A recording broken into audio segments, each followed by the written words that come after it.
questions. So she's allowed to do that, but I'm not allowed to respond. You're going to get to respond right now. That sounds fair. This tape is generating intense interest. In just 48 hours, it's become the single most talked about story of the entire 2016 election on Facebook, with millions and millions of people discussing it on the social network. As we said a moment ago, we do want to bring in questions from voters around the country via social media, and our first stays on this topic. Jeff from Ohio asks on Facebook, Trump says the campaign has changed him. When did that happen? So, Mr. Trump, let me add to that. When you walked off that bus at age 59, were you a different man, or did that behavior continue until just recently? And you have 2 minutes for this. As I told you, that was locker room talk. I'm not proud of it. I am a person who has great respect for people, for my family, for the people of this country, and certainly I'm not proud of it. But that was something that happened. If you look at Bill Clinton, far worse, minor words, and his was action. His was what he's done to women. There's never been anybody in the history of politics in this nation that's been so abusive to women.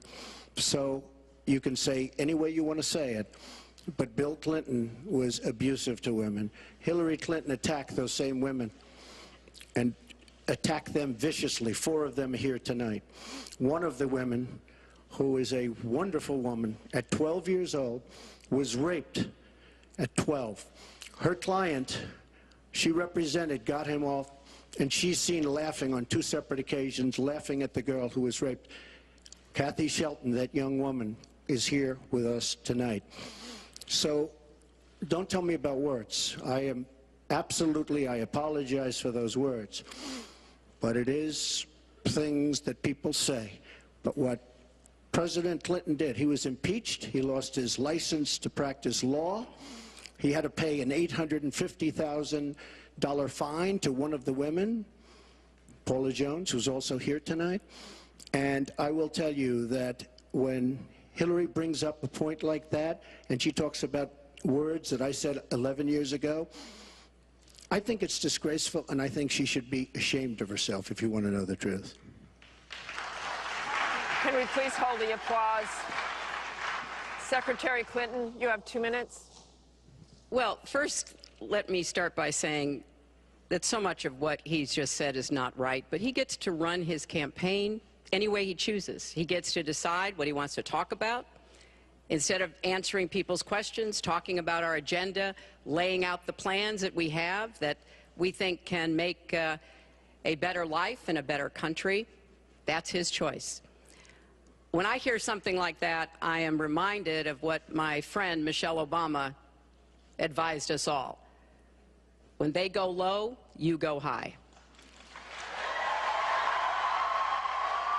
And look, if this were just about one video, maybe what he's saying tonight would be understandable. But everyone can draw their own conclusions at this point about whether or not the man in the video or the man on the stage respects women. But he never apologizes for anything to anyone. He never apologized to Mr. and Mrs. Khan, the Gold Star family, whose son, Captain Khan, died in the line of duty in Iraq, and Donald insulted and attacked them for weeks over their religion. He never apologized to the distinguished federal judge who was born in Indiana. But Donald said he couldn't be trusted to be a judge because his parents were, quote, Mexican.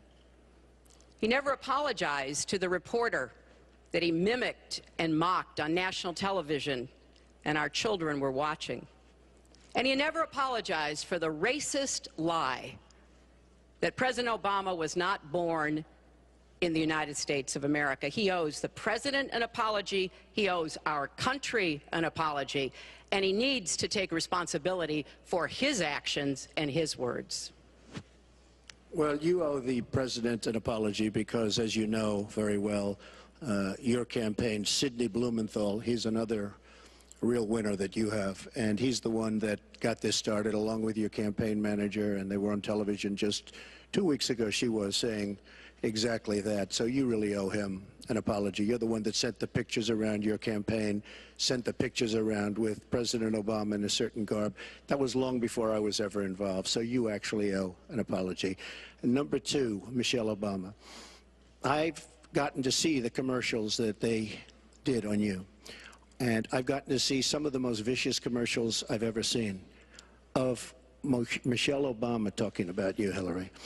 So you talk about friend, go back and take a look at those commercials. A race where you lost, fair and square, unlike the Bernie Sanders race where you won, but not fair and square, in my opinion.